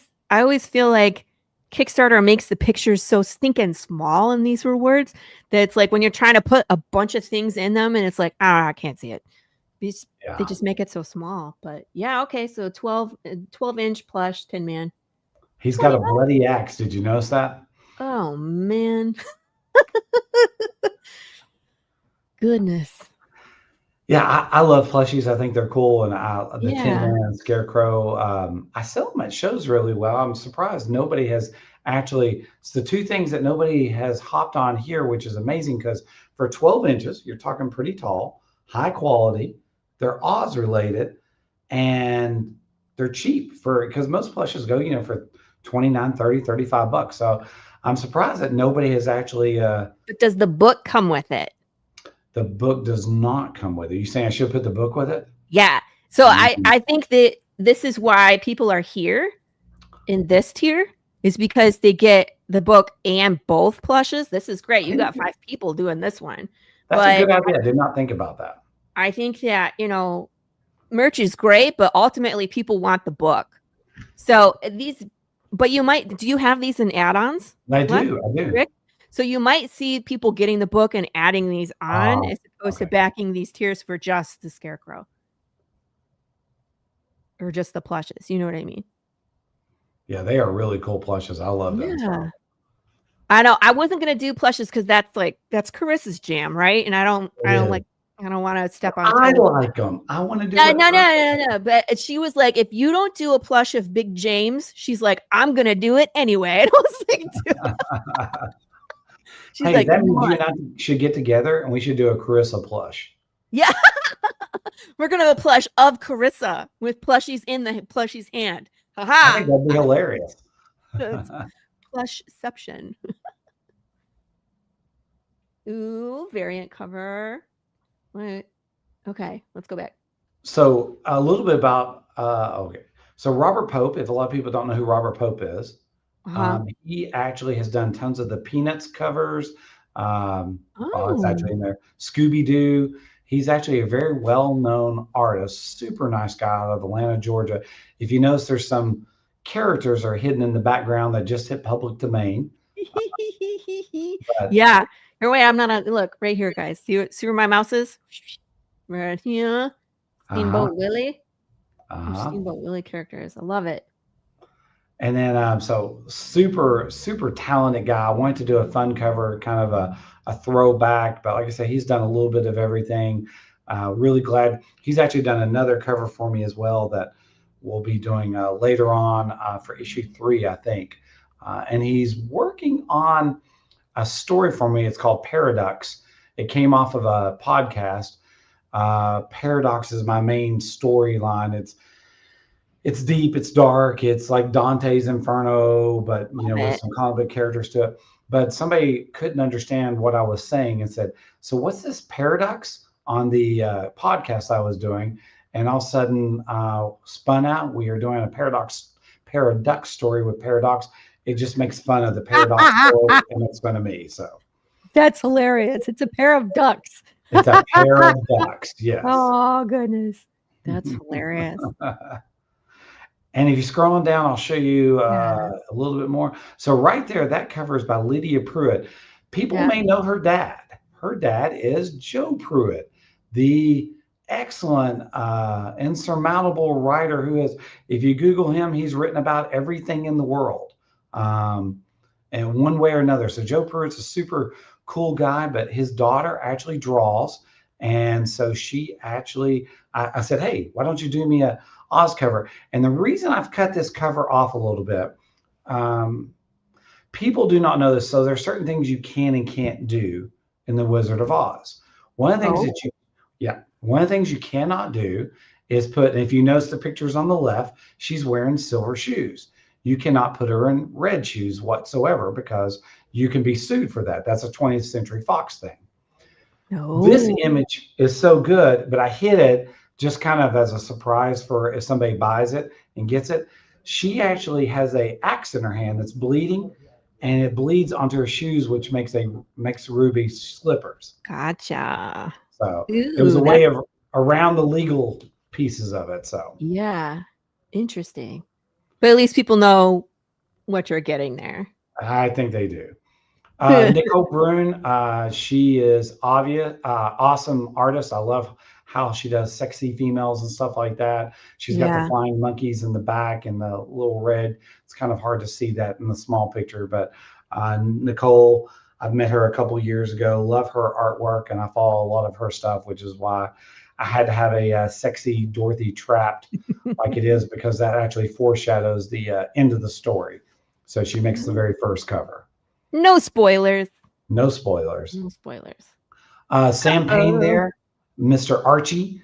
If you know, he does so many of the Archie comics and things like that. But I love Sam. Sam's out of Nashville, Tennessee. Super cool guy. One of the nicest guys you could ever meet. But I had to have, once again, he does the Archie sexy girl style. Let's be honest. People love that kind of stuff. So that's where that comes from. They're here. You know, the funny thing about Sam's work, I'll share something with you before we talk about Jade. So my last Kickstarter with Paradox on it, I got 0 backers on Sam's cover. And Sam calls me up. He's like, "Dude, I'm really sorry." He's like, "I thought I have a lot of fans and stuff like that." I said, "Sam, I have something weird to tell you." He's like, "What?" I said, "Do you realize I sold out of your book?" He's like, "No, I'm looking at your Kickstarter." He's like, "I have 0 backers." I'm like, "Yeah, but for some reason your backers go through my website and they don't go through the Kickstarter." And he's like, "You're kidding." He's like, "How many copies do you have left?" I said, "I'm sold out. I sold out every one of yours. I've actually now sent people, we're sold out. I don't have any more." That's amazing. And I can vouch for that experience as well. I have certain covers that sell. I can't keep them in stock for Comic-Cons. They sell out, but you put them on the Kickstarter and people aren't there, and I just don't get it. But it's just how it is. But that's why you kind of have to do both, and that's why it's smart to not only have pre-orders on your website, but also run a Kickstarter and be promoting at Comic-Cons, because all those groups of people will have different interests. And it's bizarre. So that's great. So that's funny. You could be like, "Yeah, no, your soul didn't sell at all. You need to do another cover for free." Free this time. Yeah, absolutely. Just kidding. Just kidding, Sam, if you're watching. Now, I can't really see. Is this one edited for reasons? It's cropped a little bit. So that's a Jade cover. Yeah. It's from the Where the Wild Things Are image. But Jay did that cover for me. It's a beautiful cover. Sometimes when you're trying to put stuff up on Kickstarter and you're trying to do it in a hurry, it truncates it. It's that 2-to-1 ratio, and it just frustrates me sometimes. So that's what I'm talking about. It's like either that or you shrink it down so it fits in that space, and it's so tiny no one could see it anyway. So it's So I like, want people to actually see that it was a little bit of where the wild things are and get a good look at the detail he put into the scarecrow and the yeah, Tin Man, stuff like that. Because if you know Jay's work, you know that there's going to be a lot going on in the image. And that's kind of what I want. I didn't know until now that there's only one person. That's shocking right there, because Jay is the man. And Jay, I will actually sell out of those covers easily when we go yeah. on the road and that shows. But again, I mean, like, and okay, so on my last Kickstarter, I run a special where I do a 2-cover deal. And then in the survey, there's a drop down and they tell me which 2 covers they want. So again, on the surface, it may look like there's nobody there, but if it's in the add-ons and if you offer like a special as a group, that's where a majority of people are going to be. And so I felt the same way too. There were some covers where I was like, these aren't selling at all, until I went and looked in the actual breakdown and fulfillment. I was like, oh, I sold 20 of those. But they're all in the 2-cover group, right? Or they're all in the all cover group, or That's true. you know what I I didn't mean? even think about that. You're right. Yeah. So just because there isn't a single, there's one person, it doesn't mean it's not selling. It just means that they're looking for deals. Retail package, love it. We love Trying our to see if we can get some retailers. retailers interested, because we do believe in retailers. We do 40 want to bucks. support them as That's much a as good deal. possible. Yeah, It is a good deal. it's a great deal. Receive 10 copies already in bags and boards of the Hey, Les 50 Gardner cover. cents. They already saved 50 cents off the top. Wow. Yeah, I feel like retailers should take more advantage of this. And I mean, like, this cover will sell 100%. What else you got? Ooh, a statue, 3D printed statue, 9 inches. That's a great. Ah, 75 is, yep, that makes sense. 5x4 base. This is the only one. We're only doing one of that and one of the other one. Yep. Someone needs to scoop it. Retailer with 23. You put 23 comics in here. That's amazing. Because we're giving them the variants too. So yeah, and all the variants. All Oz covers. See, this is what I'm saying. Like, there's 5 people in here. right. So, they want all the things. If they're like, I love this cover and I love, this cover. Oh, I just get them all. All right, here's the other. Oh, I didn't know that one sold. Oh, that's wow. that is a beautiful statue, by the way. Whoever bought that, I'll know when I look at the reports. I Yeah. did not know that one sold, but that's actually the really pretty one. It is gorgeous. Yeah, and this is great because now you can see all the details, all this, like the battle action and all the rivets and stuff. It's the same one as this one, but Yeah, that was black. And that one's actually done in bronze. That's really cool. Beautiful. Comes with the book? Trust me, if they didn't buy the book, I'm going to throw the book Digital. in. You threw it in. Yeah. Okay. Very nice. Very nice. Very nice. Here you are, my friends. We're going to it's scrolling across the bottom of the page, and it's been this whole time. But if you need that link, let me throw it up there one more time. Just as a reminder. Close. I know. So close to funding, but you know what's going to fund, Rick. I mean, like the last, 24 hours are usually wild. And then when you get down to like the last 8 hours, but it's always like, it would be so great just to get this funded and with a bit of a bonus, because again, some of the cards aren't going to go through. It's the fact of life. We need to have just a little bit of a buffer. You guys, you also understand that Kickstarter takes a percentage, right? Credit cards take a percentage. So the dollars that are represented here is not what's going to Rick. We want to make sure that he has enough money to print this thing. It is not 24 pages. How many pages is it? 32, 36? It's actually a 35-page story. It'll be a 40-page book. There you go. And that is not cheap, friends. So, and let me tell you, because you know what? You just made me think of something, because I have no idea if I've written that in there. When we did that Kickstarter originally, and I posted it, it was probably a month ago. Les and I started talking about it, and all of a sudden I decided I didn't like something. And so we redid about 6 pages and added 3 pages to it, which is, you don't normally do, but I changed my mind at the ending of something I wanted to do that had been bugging me for a while. And so what I posted, and then none of those pages, they're all still there, but we added probably 3 pages. and I changed the dialogue on about 4 pages. We had to go back and re-edit and rewrite. Yeah. And he's like, "Why are we doing this at the last minute?" I was like, "I like it better." And then he's like, "I like this better too." Yeah. And it worked out well because he had some ideas that he wanted me to incorporate for a while. And I had ran with them at one point, and then I decided I didn't like them, but I'd already put up on the Kickstarter. Then I came back and said, "I have a way of putting your idea in and my idea in." And I told him, he's like, "Okay, I'm cool with that. Let's run with that." And so, like I said, he added 2 pages in the beginning. He did some crazy cyclone scenes in the middle of the book, which are black and white to transition to gray as an homage back. And they're just beautiful pages. So we added, so it was originally supposed to be 28. We're at 35 pages now. Added 5 pages of like ads and things like that. So we're either 38 or 40, I don't know, but it's 35 pages of actual story. And you just don't see, that it costs you so much money to do per page, color and inking, artwork and stuff like that. So it every time you go above that page number count, it's costing you a lot more money. So right. So we want to make sure to support. And you guys know how I feel about this. The good stuff is here in indie. Hollywood is doing its thing right now because of streaming, right? We don't have physical releases anymore, which is why they don't take a risk anymore. And that's why we're getting reboot, recycle, prequel, sequel. We're getting regurgitation. So if you want that new passion project, it's here in indie. It hasn't been retconned. We haven't started over the story. You're getting the story start to finish from one creative team. That's where the best stories are, the new artists, the passion projects. You know me. I'm in indie for that reason, because that's where all the good stuff is.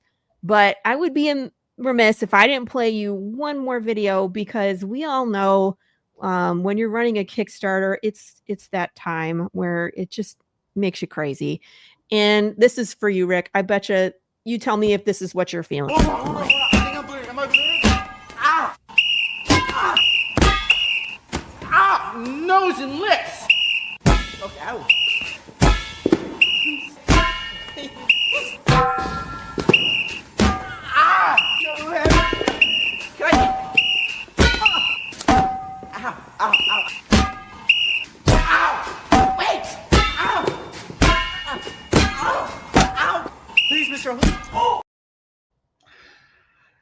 It's almost good, except it needed about 20 more balls thrown.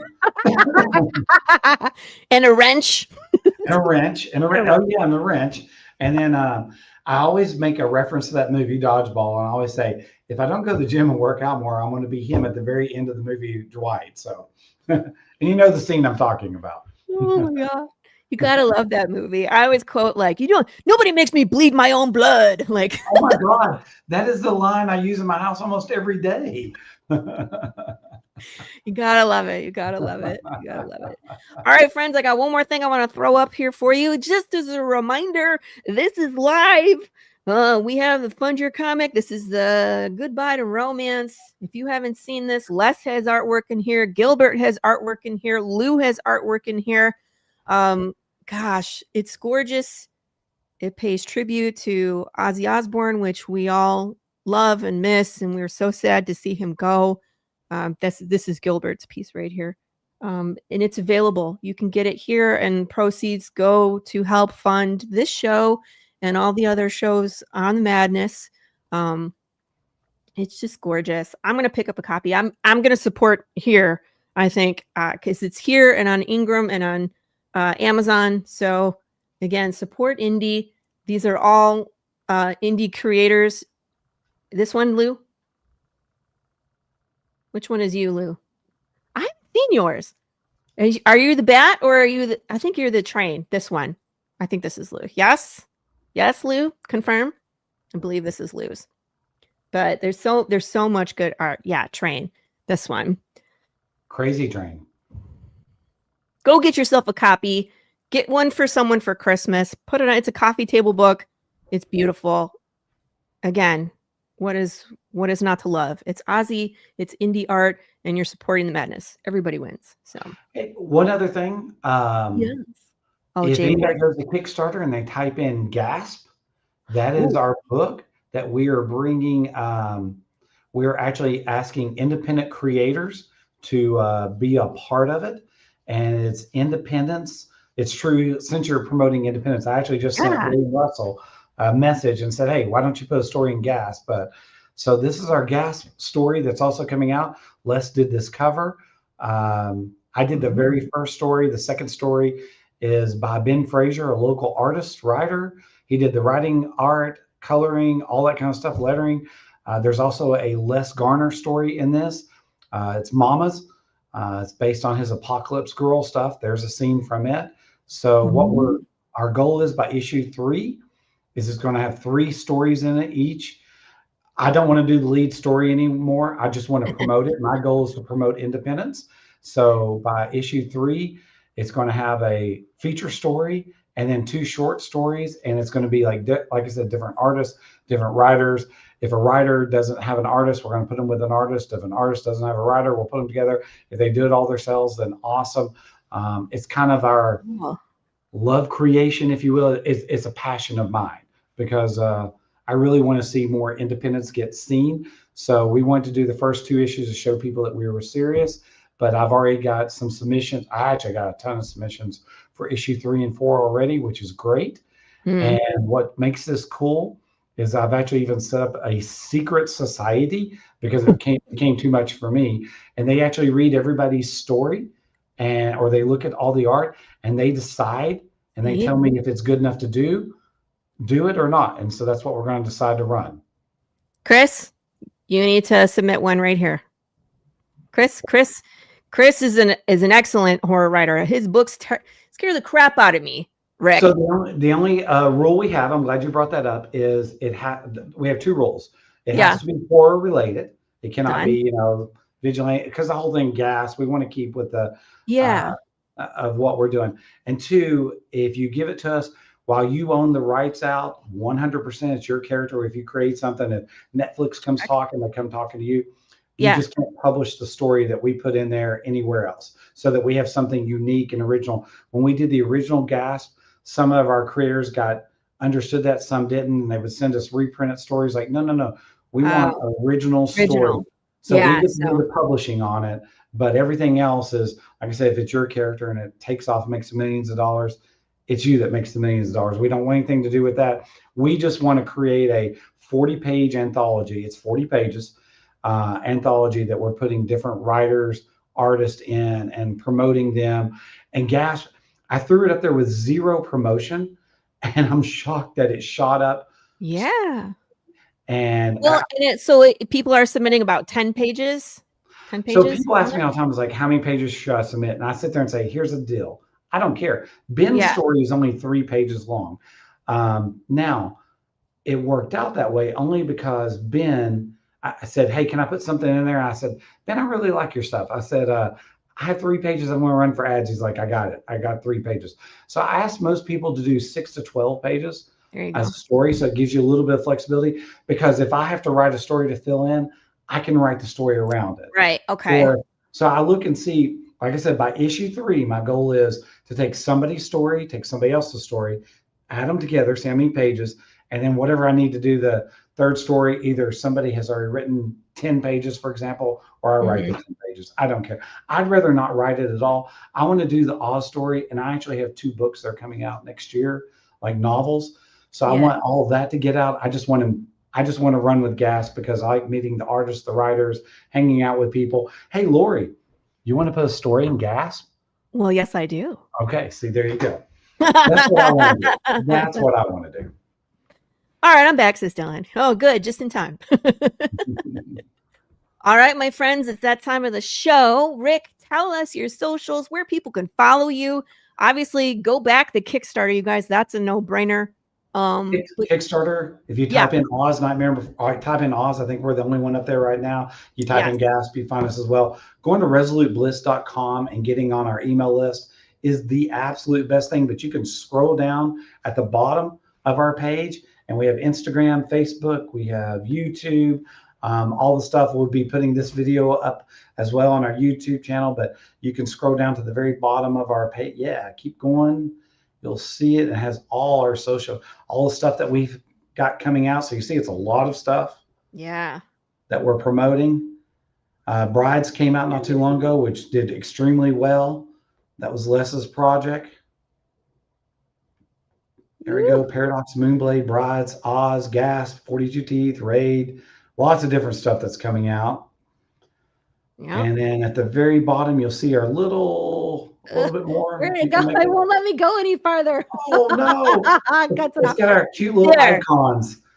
If you guys go to this page, at the bottom of the page, it has the buttons for you to push. So like if I push on this here, it'll take you to the Instagram. See, it's there. I promise. And obviously you can go to Instagram, YouTube, and stuff like that and type us in. You'll find us as well. So Excellent.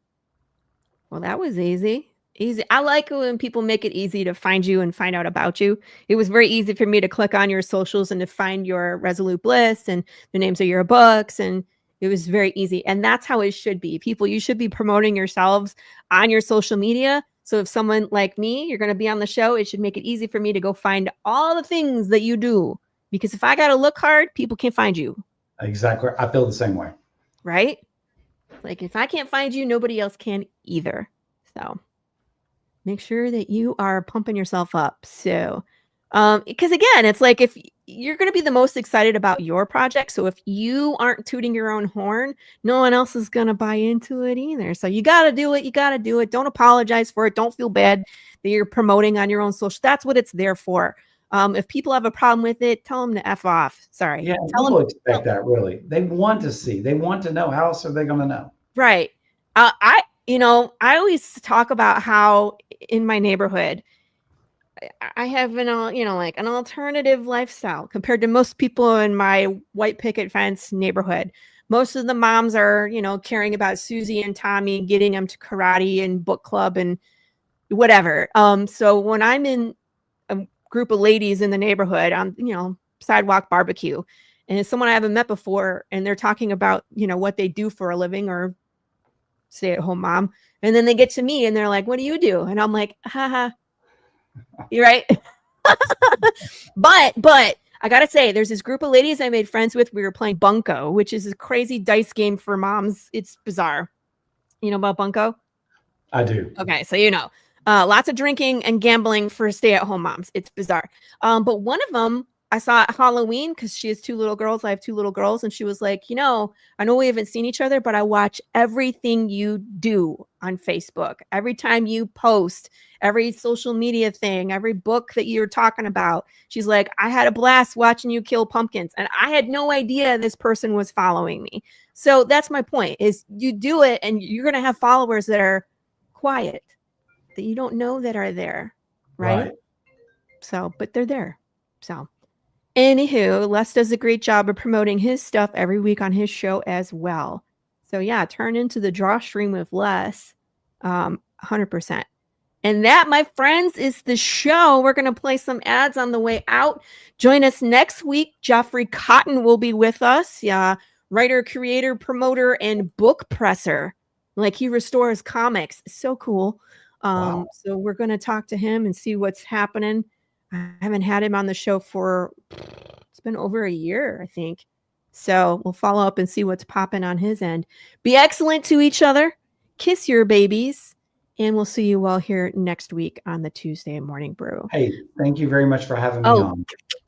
I was going to say thank you, Rick, for coming. This was an excellent talk. I have now 3,000 more questions to ask you. So you'll have to come on back so we can talk about scuba diving with ghosts and all of that. Anytime, but thank you very much. I appreciate it. You've been wonderful. All right, everybody. See you next week. Bye. Ozzy, what are you doing? Come and have a look at this lovely book that was sent over. You're wrapping in the perpendicular. Oh, go on and spit the bat out your mouth. No one can understand you like that. Very nice. Say how 5 dentists and all. Oh, well, that's not much better. Ozzy, why don't you sing to me? I can always understand you when you sing to me.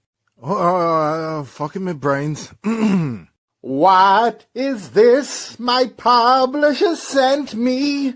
Inked in black with art so sweet. So what do you think? Do you like it? Oh, Lord, yeah. Hi, I'm Laurie Calcaterra from the Tuesday Morning Brew, and I have a hot take for you. My friends, I am tired of remix, reboot, recycle, sequel, prequel. Aren't you? Like, where is all the new stuff? I want to know what's new in comics, in movies, in novels, and music. But for that, my friend, you gotta go to indie. Here on the Tuesday Morning Brew, we like to go right to the source. I interview indie creators, writers, artists, musicians, novelists, actors, you name it. They're all on the show, and it helps us keep a pulse on what's new, what's poppin', and what people are passionate about. Join us on Roku every week and other platforms live on Tuesdays. And no matter if you're drinking coffee, tea, or the tears of your readers, make sure you tune in to the Tuesday Morning Brew.